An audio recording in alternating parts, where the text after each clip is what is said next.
Entendes o que estás lendo? O podcast que te leva através das páginas da Bíblia. Livro por livro. Capítulo por capítulo. Uma exposição bíblica emocionante. Aperte os cintos e embarque comigo nesta viagem.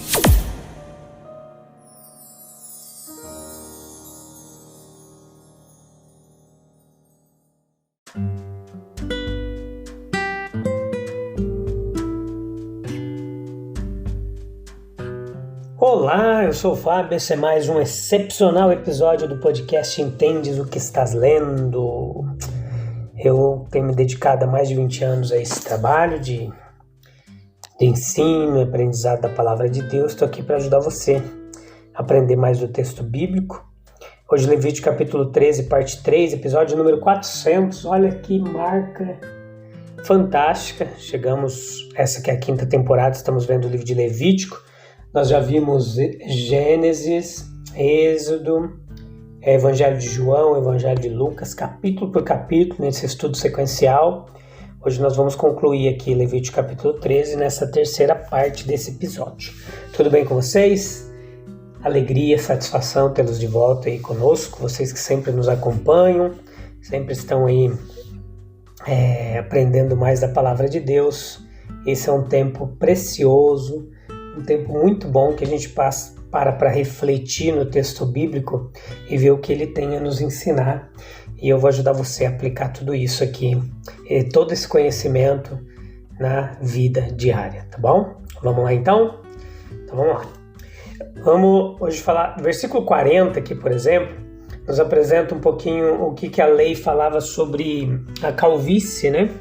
E evidentemente a calvície era algo incomum demais entre os israelitas.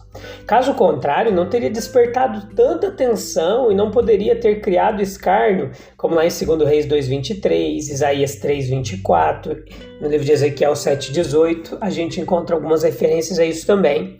Você pode dar um pulinho lá e consultar, tá bom? Então foi considerado uma peculiaridade muito imprópria ali para um israelita, afetando a cabeça. Nós podemos considerá-lo como um tipo de peculiaridade que não equivale a um pecado grave, mas ainda assim era incomum e impróprio ali naquele contexto social, ali onde eles viviam. E aí o texto vem nos falar sobre uma mancha que poderia aparecer naquela cabeça, uma ferida, branca ou avermelhada, versículos 42, 43, e seria uma lepra que apareceria na cabeça.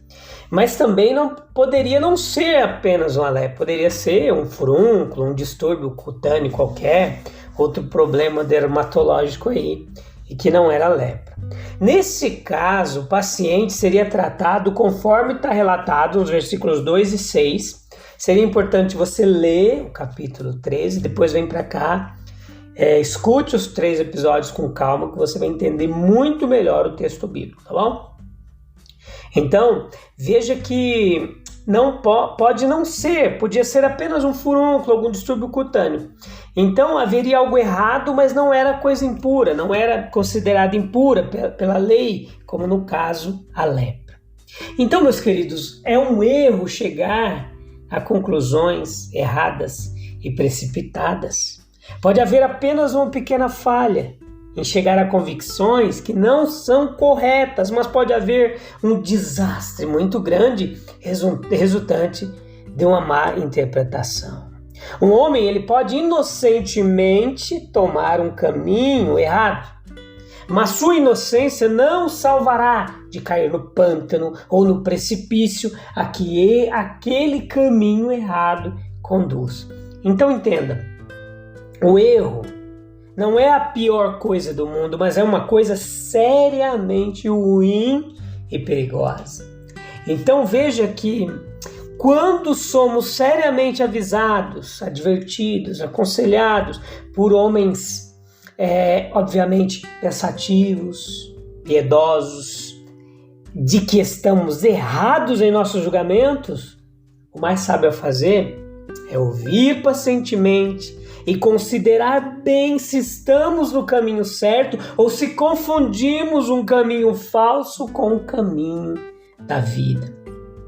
Versículos 43 e 44, é bem clara e explícita a expressão: o sacerdote o declarará totalmente impuro. O homem que tinha uma lepra na cabeça era considerado impuro em um grau especial. Ele era totalmente imundo. O pecado do qual essa doença era um tipo tão marcante nunca assume uma fase tão perigosa como quando aparece na forma de um julgamento pervertido ou de uma consciência escurecida. Quando ao pecar, um homem embotou suas percepções espirituais de modo que chama o mal de bem e o bem de mal. Ele está no último estágio do declínio moral. A morte está próxima. Se nosso olho for mau, se nosso julgamento for pervertido, a nossa faculdade ou habilidade de percepção espiritual estiver doente, o nosso corpo inteiro estará cheio de trevas. Se a luz que está em nós, nossa própria habilidade mental, espiritual, for escuridão, quão grande é essa escuridão? Mateus capítulo 5, versículo 23 nos fala isso. Testemunhe os fariseus em seu tratamento para com o Senhor e veja isso. Aqui nós vemos uma imagem do pecado representativo na lepra. Capítulo 13, versículo 45, 46, vemos regras estritas para o tratamento do leproso. Algumas delas não são suficientemente explicadas apenas por considerações sanitárias de saúde. Os judeus viram no leproso um símbolo do pecador visitado com desagrado de Deus. O dele foi um golpe de ferir, praga da lepra, da mão de Jeová que o tornou totalmente impuro. As instruções desse capítulo podem nos transmitir verdades importantes a respeito da condição do pecador. Contemplá-lo assim, retratado, a força pode fornecer um aviso saudável. Veja que a corrupção ela é efetuada pelo pecado. Nós não podemos deixar de estremecer quando a conduta pecaminosa deliberada, nós não podemos deixar de perceber a sua repugnância, destruindo a aparência do homem, tornando ofensiva à vista.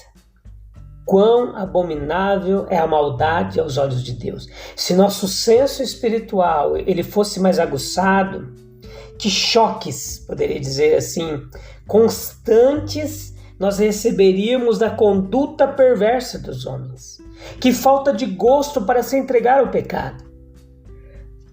Que desarmonia de relacionamento isso pode introduzir.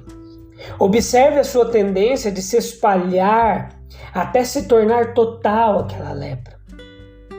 A prática de um crime muitas vezes leva a outro, que prejudica ainda mais a alma. A gratificação desordenada do apetite em uma direção provoca a intemperança em outra.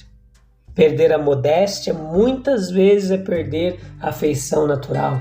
Um abismo chama outro abismo. Por fim, toda a Constituição ela revela os efeitos do pecado. Corpo, mente, espírito são igualmente desagradáveis de se contemplar dessa forma. A lepra ela foi denominada pelos judeus como uma morte em vida. Da sua pior forma, onde os membros do corpo ali eles mortificam e caem. Nenhuma menção especial é feita na lei. De fato, a suposição é que após o término de um certo tempo, a doença ela se espalhará para se tornar inofensiva e o homem poderia ser denominado limpo, estar limpo. O leproso ele era separado do povo e do santuário. O contato com o pecador, ele contamina, exceto em casos designados, onde o servo de Deus, em cumprimento do dever, como sacerdote, examinando o doente, por exemplo. Se os homens se misturam com aqueles que praticam o mal, tendo em vista o objetivo de Cristo para fazer-lhes o bem, a associação é perdoada. Caso contrário, um pecador destrói muito bem. Más comunicações corrompem as boas maneiras. Os homens devem naturalmente evitar a companhia dos degradados, assim como evitariam a presença dos afligidos por uma doença infecciosa. A aparência de pecado ela deve ser evitada. Tudo o que parece, versículos 5 e 6, continuar no pecado significa separação, excomunhão de pessoas de mente correta. O leproso ele deveria morar sozinho, fora do acampamento. O nosso Senhor e seus apóstolos, eles insistiram na manutenção da disciplina nos corpos cristãos. O pecador persistente, ele acabará por se ver afastado da relação com seus antigos amigos, pois a impiedade é uma barreira eficaz, criando incompatibilidade de sentimento e incompatibilidade de comportamento.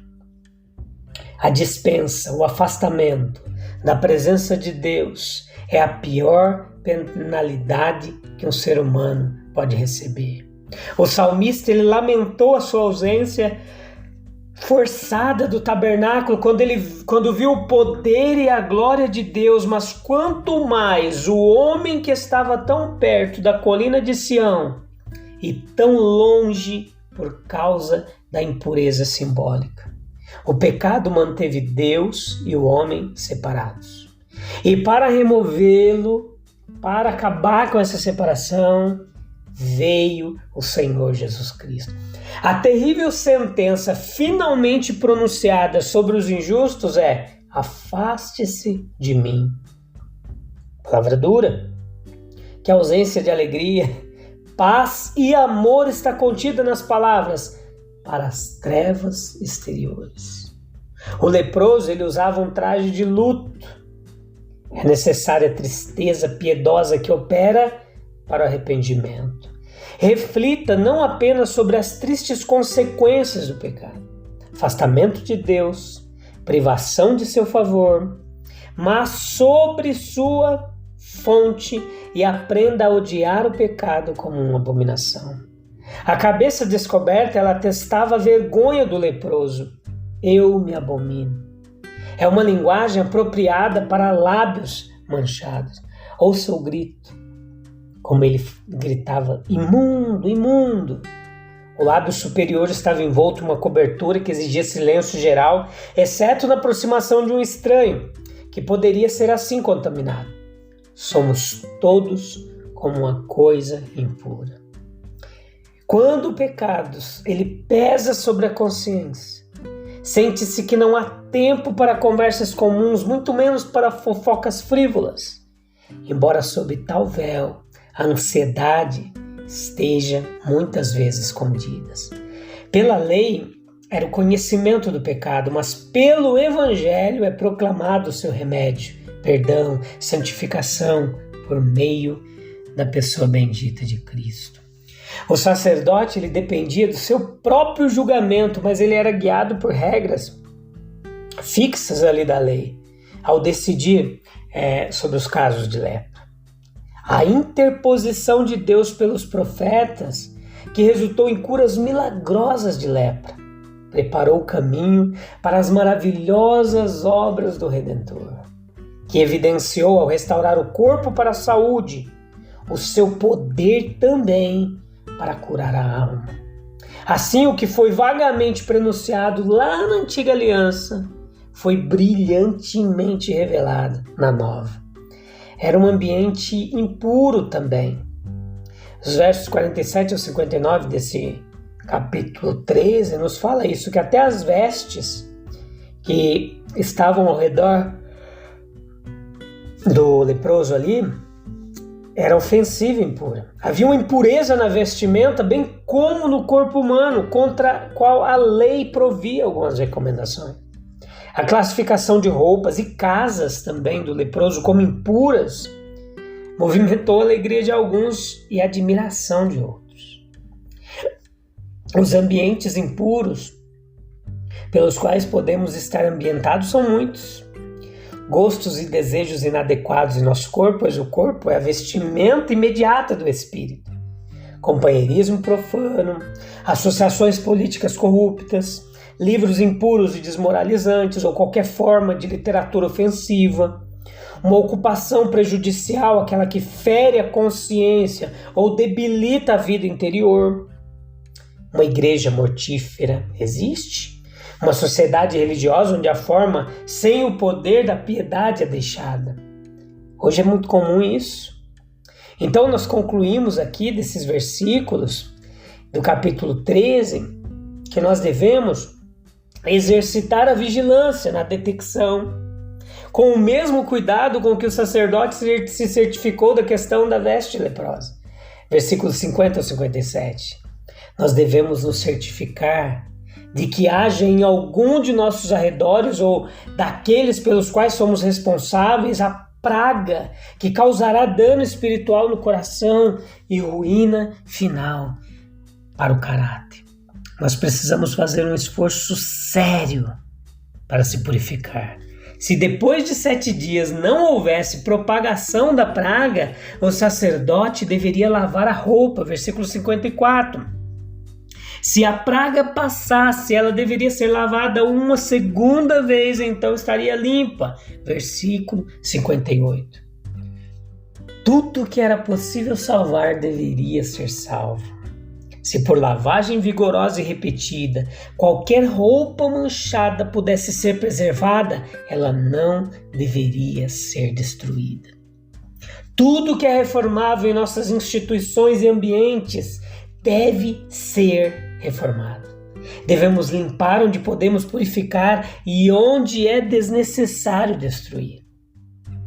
Quando os sinais inconfundíveis de lepra elas apareciam, o sacerdote deveria queimar aquela roupa.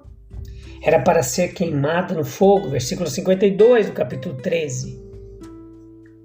Meus queridos ouvintes, quando nós encontramos em qualquer coisa que nos rodeia e que está algo que está exercendo influência sobre nós, aquilo que é realmente prejudicial para nós, aquilo que nos desviará de Deus, nos afastará de sua presença, nós devemos sacrificá-lo completamente, custe o que custar. Esta é a lição de Marcos, capítulo 9, versículo 43, quando diz assim: se a tua mão te fizer tropeçar, corta.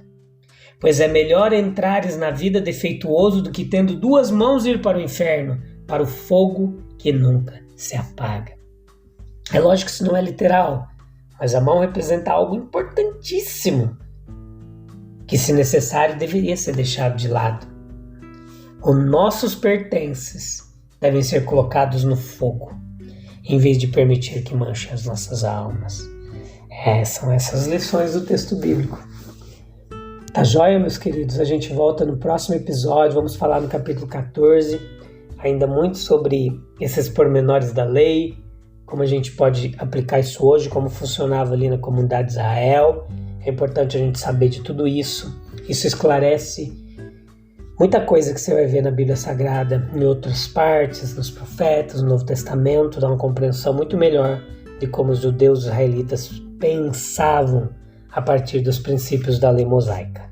Beleza? Até breve. Deus abençoe. Tchau, tchau.